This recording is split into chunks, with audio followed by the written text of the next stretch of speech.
Hello everyone, welcome back to my channel. कैसे हो आप सभी? आई एम श्योर कि आप सभी लोग ठीक होंगे। तो चलिए स्टार्ट करते हैं आज का वीडियो। आज की वीडियो में हम लोग इंटेस्टाइनल ऑब्स्ट्रक्शन पूरा डिस्कस करेंगे। इंटेस्टाइनल ऑब्स्ट्रक्शन क्या होता है, कैसे होता है, इसके कॉजेज़ क्या क्या है, साइन एंड सिम्टम्स क्या क्या शो होते हैं और इसके मैनेजमेंट, डायग्नोस्टिक इवोल्यूशन में हम लोग क्या क्या कर सकते हैं, हम ये सारी चीज़ें आज देखने वाले हैं। बहुत ही सिंपल और ईजी लैंग्वेज में मैं आपको समझाने की कोशिश करूँगी। तो चलिए इसे स्टार्ट करते हैं, ठीक है। पर सबसे पहले तो मैं आपको समझा दूं कि इंटेस्टाइनल ऑब्स्ट्रक्शन है क्या, ठीक है। तो जैसा कि हम लोग जानते हैं कि हमारी जो इंटेस्टाइन है वो एक ट्यूबुलर पार्ट है, जैसे कि यानी कि पाइप जैसी पार्ट है, ठीक है। अब मान लो ये पाइप है हमारी इंटेस्टाइन, अब इसमें किसी रीज़न की वजह से ब्लॉकेज आ गया, ठीक है। मान लो ये ट्विस्ट भी हो सकती है, कुछ हो सकती है, ब्लॉकेज आ गया। अब जो यहाँ से फूड, फ्लूइड और गैस जो है वो यहाँ से इधर जाना चाहिए था, क्या वो जा पाएगा? नहीं जा पाएगा। तो इस ब्लॉकेज का आना और फूड, गैस और फ्लूइड का इस पाइप से इधर नहीं जा पाना ही क्या कहलाता है? इंटेस्टाइनल ऑब्स्ट्रक्शन कहलाता है, ठीक है। अब इसकी डेफिनेशन डिस्कस करते हैं। Intestinal obstruction is a condition in which the normal movement of food, fluid and gas through the intestine is blocked. It can be partial or complete and may occur in small और large intestine. Intestinal obstruction एक ऐसी condition है जहाँ पर food, fluid और gas का जो normal moment होता है, जो इंटेस्टाइन से जो एनस और रेक्टम तक जाने वाला होता है, जो नॉर्मल मोमेंट होता है वो ब्लॉक हो जाता है। और ये कंप्लीट भी हो सकता है या पार्शियल भी हो सकता है, यानी कि इंटेस्टाइन पूरी ही ब्लॉक हो सकती है या फिर पार्शियली भी हो सकती है, यानी कि कुछ पार्टिकल तो निकल पा रहे हैं, मतलब इसमें थोड़ी सी जगह है जहाँ से कुछ पार्टिकल निकल पा रहे हैं लेकिन कुछ पार्टिकल नहीं निकल पा रहे। और ये कहाँ हो सकती है? लार्ज इंटेस्टाइन में भी हो सकती है और स्मॉल इंटेस्टाइन, दोनों इंटेस्टाइन में हो सकती है, ठीक है। Intestinal obstruction is a serious intestinal condition in which the intestine are completely or partially blocked, preventing the contents of the intestine from passing through. ये सेकेंड डेफिनेशन देखी हमने, ठीक है। इंटेस्टाइनल ऑब्स्ट्रक्शन क्या है? एक सीरियस इंटेस्टाइनल कंडीशन है जिसमें कि इंटेस्टाइन्स जो है पार्शियली या कंप्लीटली ब्लॉक्ड हो जाती है, मतलब तो या तो पूरी या तो आधी ब्लॉक हो जाती है और जो कंटेंट्स होते हैं उन्हें इंटेस्टाइन से पास आउट नहीं होने देते और कंटेंट जो है वहीं पे ब्लॉक होके रह जाते हैं, रुक जाते हैं, जिसकी वजह से वहाँ पे क्या होता है? डिस्टेंशन होता है, मतलब इंटेस्टाइन फूलती है, स्वेलिंग होती है, इन्फेक्शन कॉज होता है, ठीक है। तो ये सारी सिचुएशन हमें देखने के लिए मिलती है, ठीक है। तो ये अब देखने के ये जो इंटेस्टाइनल ऑब्स्ट्रक्शन है इसके कॉजेज़ क्या क्या है, किस रीज़न की वजह से ये कॉज होता है, ठीक है। तो जिसमें सबसे फर्स्ट कॉजेज़ आते हैं, इसके 3 कॉजेज़ हैं। कंजेनाइटल एनॉमलीज, देन आता है मैकेनिकल कॉजेज़, देन आता है फंक्शनल कॉजेज़, ठीक है। कंजेनाइटल एनॉमलीज यानी कि जो बच्चे के साथ बर्थ से है, यानी कि बर्थ डिफेक्ट, और मैकेनिकल कॉजेज़ यानी कि इंटेस्टाइन के फिजिकल एनाटमी में कोई चेंजेस आ रहा है उस कारण से हो रहा है, या फिर जो इंटेस्टाइन के फंक्शन है उसमें कोई चेंजेस आ रहा है उसकी वजह से जो है ऑब्स्ट्रक्शन कॉज होता है, ठीक है। तो इसमें सबसे फर्स्ट में देखेंगे हम लोग कंजेनाइटल एनॉमलीज। कंजेनाइटल एनॉमलीज जैसे कि हमने देखा है कि बर्थ डिफेक्ट होते हैं, यानी बच्चों के साथ जब वो मदर के वूम में होते हैं उस टाइम पे कॉज होते हैं और बाद में इनके कारण जो ऑब्स्ट्रक्शन कॉज होता है, ठीक है। जिसमें सबसे फर्स्ट आता है malrotation of intestine. Malrotation of intestine क्या होता है कि जब बच्चा मदर के वूम में होता है, मदर के यूट्रस में डेवलप हो रहा होता है, तो बच्चे का जो 4th से लेके 12th पीरियड होता है ग्रोथ के टाइम पे, तो उस टाइम के पीरियड में क्या होता है? लार्ज इंटेस्टाइन और स्मॉल इंटेस्टाइन का डेवलपमेंट होता है, उसमें एक रोटेशन चलता है जिसे मिडगट पीरियड या फिर मिडगट रोटेशन भी कहते हैं। ये 270 डिग्री का एंटी क्लॉकवाइज रोटेशन होता है और जब ये रोटेशन कंप्लीट होता है तब इंटेस्टाइन और सारे पार्ट्स अपनी अपनी जगह पे फिक्स हो जाते हैं। लेकिन जब ये रोटेशन कंप्लीट नहीं हो पाता है तो इंटेस्टाइन के पार्ट्स अपनी अपनी जगह पर फिक्स नहीं हो पाते हैं, जिसके कारण वहाँ पर ऑब्स्ट्रक्शन हमें देखने के लिए मिलता है, ठीक है।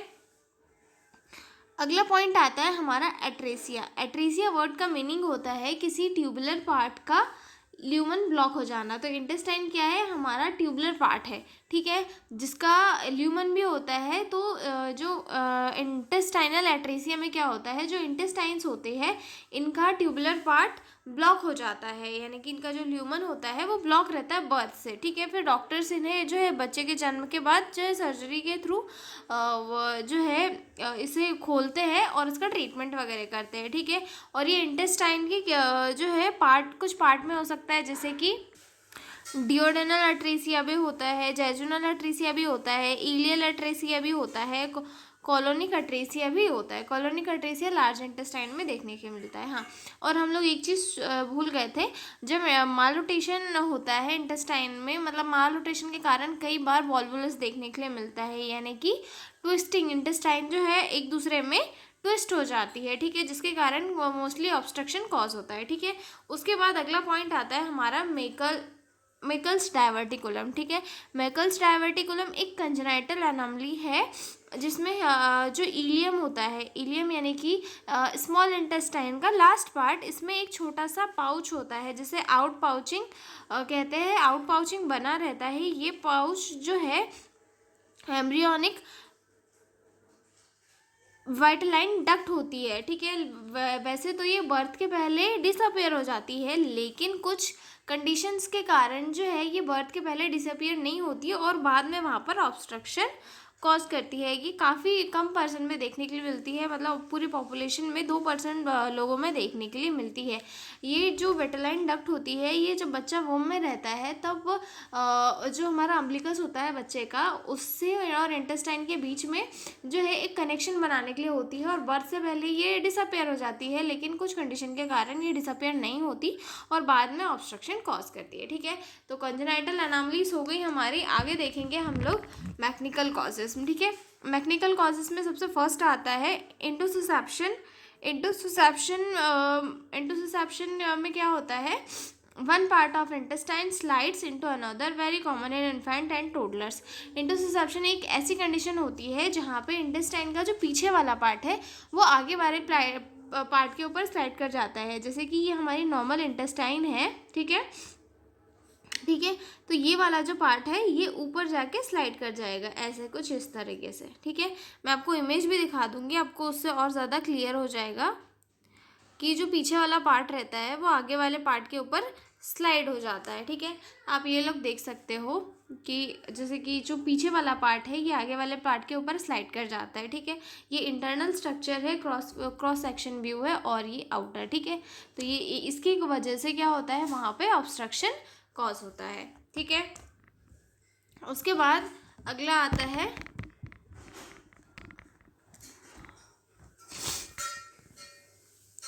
वॉल्वुलस। वॉल्वुलस यानी कि ट्विस्टिंग ऑफ इंटेस्टाइन, यानी कि इंटेस्टाइन आपस में ही ट्विस्ट हो जाती है। मोस्टली ये मालरोटेशन ऑफ इंटेस्टाइन के कारण ट्विस्ट होती है और बच्चों में ये काफ़ी केसेस में देखा जाता है, ठीक है। वॉल्वुलस या फिर ट्विस्टिंग हम लोग कुछ इस तरीके से देख सकते हैं, जो इंटेस्टाइन्स होती है वो आपस में कुछ इस तरीके से जो है ट्विस्ट हो जाती है, जिसके कारण इसमें ऑब्स्ट्रक्शन कॉज हो जाता है, ठीक है। जैसे कि हम लोग देख सकते हैं कि अगर इंटेस्टाइन के आपस में गठान बन जाती है और वहाँ पर जो है फूड फ्लूइड गैस या जो भी कंटेंट है वो सारा इकट्ठा जमा हो जाता है और वहाँ पे ऑब्स्ट्रक्शन कॉज हो जाता है, ठीक है। ये इमेज में हमें टोटली दिखाई दे रहा है, ठीक है। ये कॉलन का ट्विस्टिंग हम लोग देख रहे हैं, जो हमारा इंटेस्टाइन का पार्ट होता है उसका, ठीक है। उसके बाद आता है हर्निया। अब हर्निया क्या होता है, एक ऐसी कंडीशन होती है जिसमें किसी ऑर्गन ज़्यादातर इंटेस्टाइन नॉर्मल जगह से बाहर निकल जाता है, एक वीक स्पॉट या फिर डिफेक्ट के थ्रू जो है प्रोट्रूड कर जाता है। मतलब जो हमारा एब्डोमिनल होता है वहाँ से एक वीक स्पॉट के थ्रू अंदर से बाहर आ जाता है ऑर्गन, तो जिसके कारण क्या होता है वहाँ पे ऑब्स्ट्रक्शन कॉज हो जाता है, ठीक है। अब अगला पॉइंट क्या आ गया, अधेशन यानी कि जो अगर कोई सर्जरी हुई हो या फिर बैंड्स का फॉर्मेशन हुआ हो या फिर कोई अदर कुछ चीज़ हुई हो जिसके कारण वहाँ पे इन्फेक्शन हुआ हो, तो वहाँ पे क्या होता है, बैंड्स का फॉर्मेशन हो जाता है, तो जिसके कारण वहाँ पे ऑब्स्ट्रक्शन वगैरह कॉज हो जाता है, ठीक है। उसके बाद आता है इम्पैक्टेड स्टूल, यानी कि हार्ड स्टूल के कारण भी कई बार ब्लॉकेज कॉज हो जाता है, ठीक है। अगले कॉजेस देखते हैं फंक्शनल। अगला पॉइंट आता है हमारा फंक्शनल कॉजेस। फंक्शनल कॉजेस यानी कि जो हमारे इंटेस्टाइन है, इंटेस्टाइन के फंक्शनल इसमें कोई डिसेबिलिटी आ जाती है जिसके कारण वो प्रॉपर वर्क नहीं कर पाते, जिसमें फर्स्ट आता है पैरालिटिक इलियस। पैरालिटिक इलियस में क्या होता है, जो इंटेस्टाइन की मसल्स होती है वो वर्क करना स्टॉप कर देती है, या फिर किसी इन्फेक्शन या फिर सेप्सिस के कारण जो है वर्क करना स्टॉप कर देती है, जिसके कारण वहाँ से जो फूड फ्लूइड गैस है वो बाहर नहीं निकल पाता है और वहाँ पे ऑब्स्ट्रक्शन कॉज हो जाता है। ठीक है, वहीं पे अगला पॉइंट आता है हमारा nervous system problems affecting intestinal movement.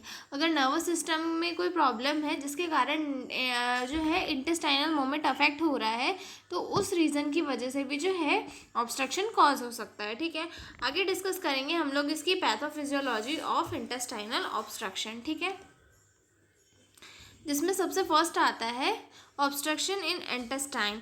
Intestine के ल्यूमन यानी की वजह से जो है रास्ता ब्लॉक हो जाता है, मतलब किसी भी रीज़न की वजह से जो है इंटेस्टाइन ब्लॉक हो जाती है, चाहे वो ट्विस्टिंग की वजह से हो सकती है, माल रोटेशन की वजह से हो सकती है, या फिर पैरालाइटिक इलियस की वजह से हो सकती है। ठीक है, जिसकी वजह से क्या होता है, food fluid gas can not pass forward. Obstruction हो गया तो उसकी वजह से जो है फूड फ्लूइड गैस और ये जो है पास नहीं हो पाते हैं। ठीक है, accumulation of contents above obstruction, और जो भी ऑब्स्ट्रक्शन है वहाँ पर क्या होता है कि फूड फ्लूइड गैस वगैरह ऊपर वाले हिस्से में जमा होने लगते हैं। इससे क्या होता है, इंट्रा ल्यूमिनल प्रेशर बढ़ता है। ठीक है, इंटेस्टाइनल अधेशन, स्वेलिंग ऑफ एब्डोमिनल, मतलब जो जमा होने लगती है सारी चीज़ें, और जो इंटेस्टाइन है वहाँ पर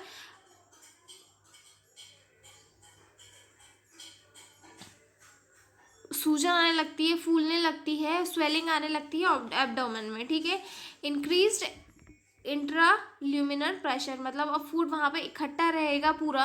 अब फूड इकट्ठा रहेगा तो उससे क्या होगा, जो ल्यूमन है, इंटेस्टाइन का ल्यूमन है, उसके अंदर प्रेशर बढ़ेगा कि नहीं बढ़ेगा, प्रेशर बढ़ेगा। Decrease blood supply, ischemia intestinal wall, जिसके कारण क्या होगा, ब्लड सप्लाई भी कम होगा, और जो है डिस्टेंशन और प्रेशर से इंटेस्टाइन की ब्लड वेसल्स कंप्रेस होने लगेगी। पहले वेनस कंजेशन होता है वॉल में, मतलब वेनस कंजेशन यानी कि वॉल में एडिमा होगा, फिर आर्टेरियल सप्लाई भी कम हो जाता है, जिसे हम लोग क्या कहते हैं, इश्चीमिया कहते हैं। उसके बाद अगला पॉइंट आता है damage of mucosa fluid and electrolyte loss. उसके बाद क्या होगी, म्यूकोसा भी डैमेज होगी और फ्लूइड और इलेक्ट्रोलाइट्स का लॉस भी होने लगेगा। और जब भी इकट्ठा बहुत सारा वहाँ पे क्या होगा, फूड फ्लूइड गैस जमा होगा तो क्या होगा, बैक्टीरियल ग्रोथ भी होगी और टॉक्सिन्स भी रिलीज होने लगेंगे। ठीक है, और जिसकी वजह से पेरिटोनाइटिस और सेप्सिस हो सकता है। पेरिटोनाइटिस यानी कि इन्फेक्शन इन स्टमक। ठीक है, इन्फेक्शन होने लगेगा। ठीक है, और सेप्सिस भी हो सकता है, इन्फेक्शन हो सकता है। ठीक है, शॉक भी हो सकता है, और एक लाइफ थ्रेटनिंग कंडीशन भी क्रिएट हो सकती है। ठीक है, आई एम श्योर कि आपको पैथोफिजियोलॉजी समझ में आ गई होगी। तो आगे वाला देखते हैं हम लोग इसके sign and symptoms.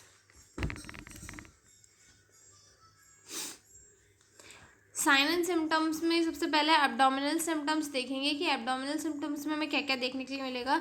Severe abdominal pain देखने के लिए मिलेगा। एब्डोमिनल डिस्टेंशन यानी कि पेट फूला हुआ देखने के लिए मिलेगा।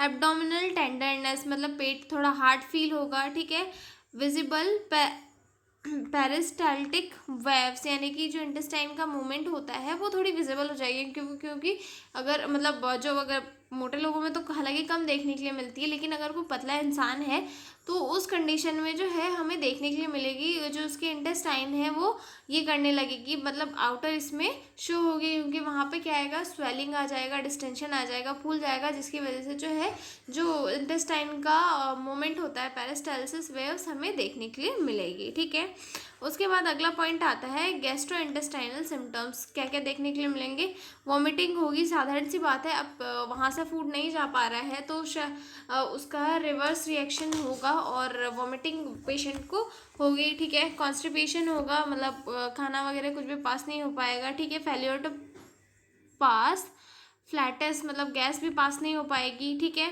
सिस्टमिक सिम्टम्स भी कुछ देखने के लिए मिलेंगे, जैसे कि dehydration, dry mouth, sunken eyes, low urine output हमें देखने के लिए मिलेगा, ठीक है। टैकीकार्डिया देखने के लिए मिलेगा, हाइपोटेंशन देखने के लिए मिलेगा, और फीवर और कई कंडीशन में शॉक भी हमें देखने के लिए मिलेगा, ठीक है। तो ये हो गए हमारे साइन एंड सिम्टम्स। आगे देखते हैं हम इसके डायग्नोस्टिक इवोल्यूशन। डायग्नोस्टिक इवोल्यूशन में हम लोग क्या क्या करेंगे,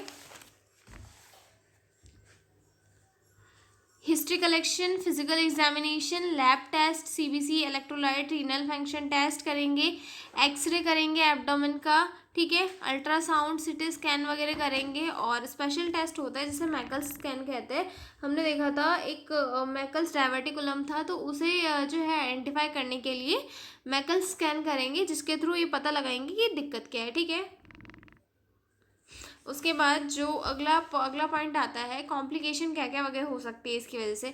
फ्लूइड और इलेक्ट्रोलाइट इम्बैलेंस तो होंगे ही होंगे, क्योंकि जो पूरे न्यूट्रिएंट वगैरह है वो पूरे वहीं पर रहेंगे, वहाँ से फूड पास नहीं हो पाएगा, तो हम इनटेक भी नहीं कर पाएंगे फूड को, और severe food and electrolyte imbalance हमें देखने के लिए मिलेंगे, ठीक है। उसके बाद bacterial over growth and toxins, मतलब अगर वहाँ पे जो है फूड फ्लूइड गैस काफ़ी टाइम तक इकट्ठा रहेगा, जिसकी वजह से क्या होगा, बैक्टीरियल ओवर ग्रोथ भी हमें देखने के लिए मिलेगा, और जो है टॉक्सिन्स भी वहाँ पर हो सकते हैं, ठीक है। इश्चीमिया ऑफ बॉवेल भी हो सकता है, ठीक है। परफोरेशन ऑफ इंटेस्टाइन भी हो सकता है, पेरिटोनाइटिस भी हो सकता है, सेप्टिक शॉक भी हो सकता है, या फिर कुछ सीवियर कंडीशन में अगर ट्रीट नहीं किया गया तो डेथ भी कॉज हो सकती है, ठीक है। फर्स्ट आता है इसमें इंटेस्टाइनल ऑब्स्ट्रक्शन में सपोर्टिव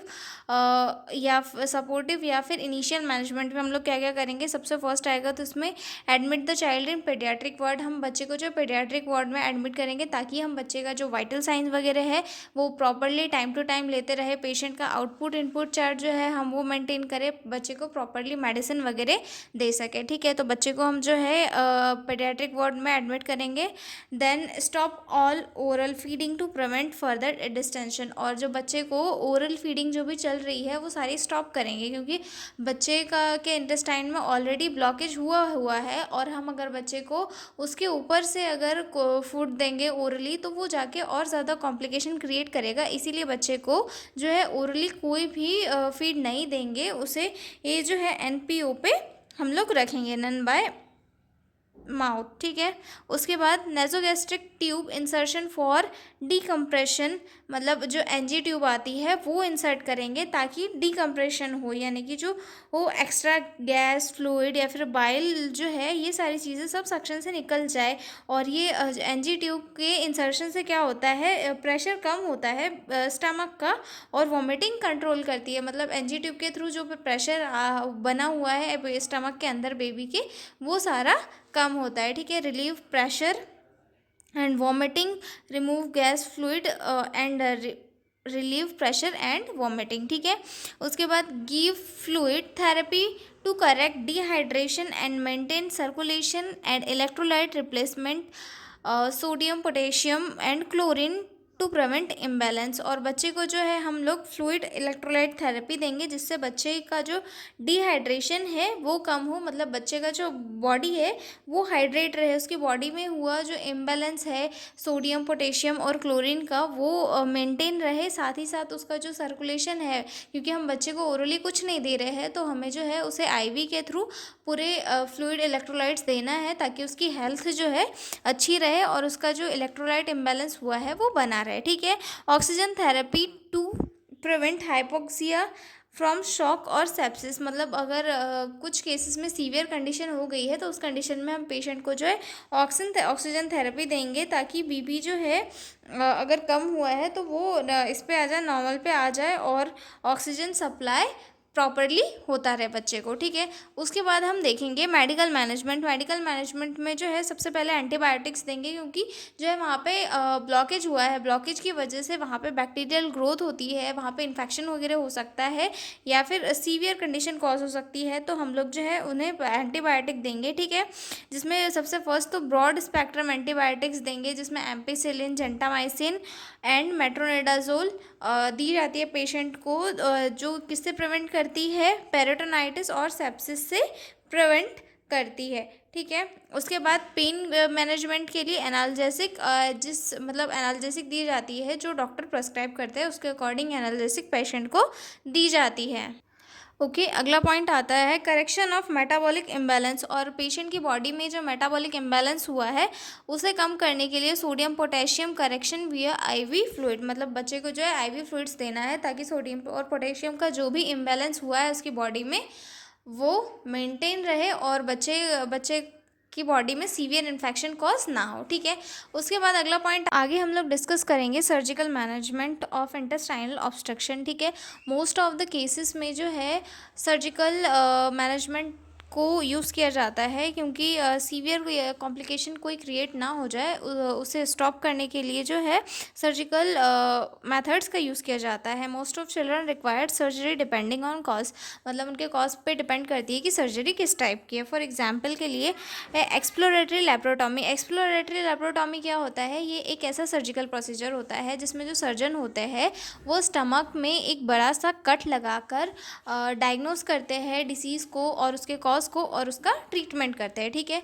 और उसके बाद आता है इंटोसिसेप्शन। अगर पेशेंट की बॉडी में जो है इंटोसिसेप्शन यानी कि जो इंटेस्टाइन्स होती है वो एक दूसरे के ऊपर मतलब इंटेस्टाइन का जो पीछे वाला हिस्सा है आगे वाले हिस्से के ऊपर चला जाता है, तो अगर उस रीज़न की वजह से इंटेस्टाइन में ऑब्स्ट्रक्शन कॉज हुआ है तो वहाँ पर क्या किया जाता है कि जो सर्जन होते हैं वो एक्सप्लोरेटरी लेप्रोटॉमी के थ्रू स्टमक को ओपन करते हैं और उसके बाद जो होता है वहाँ पर उनकी जो पोजीशन है उन्हें पहले की तरह रख दिया जाता है। और अगर वहाँ की सेल्स डैमेज हो गई है, डेड हो गई है सेल्स, तो उन्हें कट करके वहाँ पर वापस उन्हें जॉइंट कर दिया जाता है। ठीक है।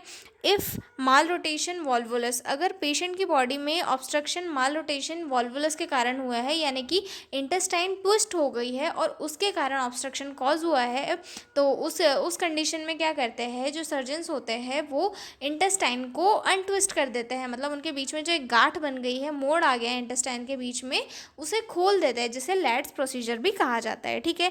उसके बाद अगला पॉइंट आता है if congenital bands atresia surgical correction. अगर कॉन्जेनाइटल बैंड्स है, ये जैसे कि एट्रीसिया है जिसमें ल्यूमन ही ब्लॉक है, तो उस कंडीशन में जो है ल्यूमन को सर्जिकल प्रोसीजर के थ्रू ओपन किया जाता है। ठीक है।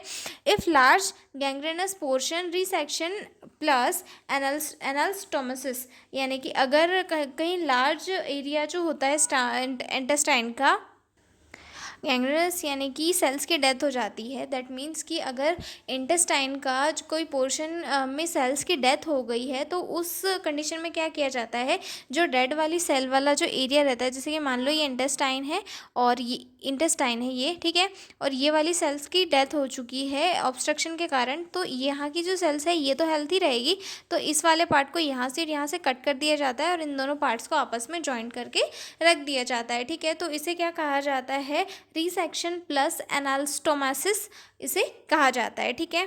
अगर सीवियर केसेस में कभी कभी अगर इसे सर्जरी के थ्रू अगर ट्रीट नहीं किया जाता है तो सीवियर केसेस में टेम्पररी स्टोमा बनाया जाता है। टेम्पररी स्टोमा क्या होता है, टेम्पररी स्टोमा जो होता है एक सर्जिकल प्रोसीजर होता है जिसमें जो है लार्ज इंटेस्टाइन का जो पार्ट होता है कॉलन को पेट की सरफेस यानी कि एब्डोमिनल वॉल पर लाकर एक ओपनिंग जिसे स्टोमा कहा जाता है ओपनिंग बनाई जाती है ताकि स्टूल को वहाँ से बाहर निकाला जा सके। ठीक है।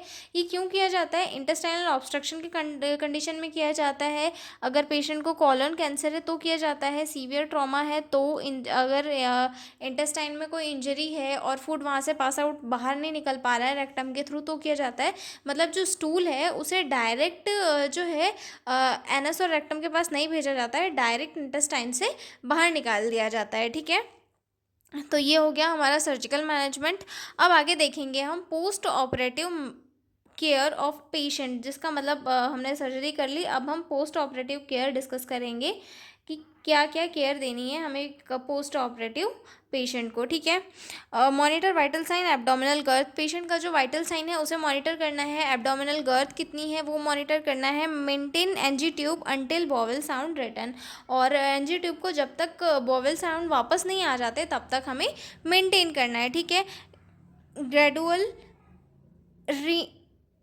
Reintroduction of oral feeds clear liquid soft diet normal, मतलब फीडिंग ग्रेजुअली स्टार्ट करना है, पहले क्लियर लिक्विड देना है, फिर सॉफ्ट, फिर नॉर्मल डाइट हमें पेशेंट को देना है, ठीक है। Maintain hydration and nutrition, patient का जो है हाइड्रेशन और न्यूट्रिशन प्रॉपरली मेंटेन करना है। Prevent infection, wound care, aseptic techniques, patient को जो है इन्फेक्शन से हमें बचाना है, वाउंड केयर प्रॉपरली करनी है, असेप्टिक टेक्निक्स का यूज़ करना है ताकि पेशेंट को कोई भी इन्फेक्शन ना हो, ठीक है। Pain relief, comfort, psychological support, patient को जो है पेन रिलीफ करने के लिए कंफर्टेबल पोजीशन हमें देनी है, प्रॉपरली मेडिसिकेशन वगैरह देनी है, और साथ ही साथ स्ट्रेस को रिड्यूस करने के लिए साइकोलॉजिकल सपोर्ट देना है ताकि पेशेंट अपने आप को और जल्दी से रिकवर कर सके, ठीक है। नेक्स्ट पॉइंट आता है नर्सिंग मैनेजमेंट। नर्सिंग मैनेजमेंट में हमें क्या क्या करना है? Maintain thermo regulation, loss children loss heat easily, हमें जो सबसे पहले है थर्मो रेगुलेशन को मेंटेन करना है, यानी कि छोटे बच्चे को बहुत जल्दी हीट लॉस करते हैं, तो इसीलिए थर्मो रेगुलेशन हमें मेंटेन करना है, ठीक है। Emotional support to parents, reduce anxiety, explain treatment, और जो बच्चे के पेरेंट्स हैं उन्हें इमोशनल सपोर्ट देना है कि वो जो भी सिचुएशन बनी है उससे अपने आप को थकने ना दे, बच्चे को प्रॉपर केयर वगैरह प्रोवाइड करे, और उन्हें इमोशनल सपोर्ट देना है ताकि पेरेंट्स का जो हौसला है वो बना रहे, ठीक है। Strict aseptic techniques, child is prone to sepsis, और जो नर्सेज है उन्हें स्ट्रिक्ट असेप्टिक टेक्निक्स को यूज़ करना है ताकि इन्फेक्शन ना हो सके, क्योंकि बच्चे बहुत प्रॉन होते हैं, उन्हें इन्फेक्शन कॉज हो सकता है, ठीक है। एजुकेट पेशेंट अबाउट, और बच्चे को और उसके पेरेंट्स को हमें एजुकेट करना है कि sign of obstruction, recurrence, vomiting, abdominal distension, nose tool, और जो पेशेंट है उसके फादर मदर को हमें ये एजुकेट करना है कि अगर ऑब्स्ट्रक्शन वापस आ रहा है तो उसके कुछ साइन होते हैं, जैसे कि वॉमिटिंग होना बच्चे को बार बार, या फिर एब्डोमिनल डिस्टेंशन, पेट फूलना, और स्टूल पास आउट नहीं होना, ये क्या सिम्टम्स है कि बच्चे को ऑब्स्ट्रक्शन वापस हो रहा है, तो उस कंडीशन में जल्दी से आप ट्रीटमेंट कराएं, ठीक है। इंपॉर्टेंस ऑफ फॉलोअप केयर, और बच्चे के पेरेंट्स को हमें ये एजुकेट करना है कि फॉलोअप केयर कितनी इंपॉर्टेंट होती है और उसे करना क्यों ज़रूरी होता है, ये सारी एजुकेशन हमें बच्चे के पेरेंट्स को देनी है, ठीक है। Nutritional needs for growth and recovery, और बच्चे की जो भी न्यूट्रिशनल नीड है, ये जैसे कि रेगुलर उसे क्या देना है, उसकी डाइट क्या होनी है, इन्फेक्शन से उसे कैसे बचाना है, क्या क्या न्यूट्रिशन देना है, हमें सारी एजुकेशन जो है उसके मदर फादर को देनी है ताकि बच्चे का जो रिकवरी है वो जल्दी से हो सके, ठीक है। तो ये था हमारा नर्सिंग मैनेजमेंट। तो मिलते हैं हम अगले वीडियो में, तब तक के लिए बाय बाय। और हाँ, अगर आपको PDF नोट चाहिए हो तो डिस्क्रिप्शन में मेरा मेल दिया हुआ है, तो आप लोग मुझे मेरे मेल पे कांटेक्ट करके PDF नोट्स ले सकते हो। और हाँ, इसका जो है इंटेस्टाइनल ऑब्स्ट्रक्शन का हम एक पूरा वीडियो ज़रूर बनाएंगे, जिसमें हम लोग इसका इंट्रोडक्शन, डेफिनेशन से लेके साइन एंड सिम्टम, कॉजेज़ और मैनेजमेंट, सारी चीज़ें हम लोग डिस्कस करेंगे। तो मिलते हैं अगले वीडियो में, तब तक के लिए बाय बाय।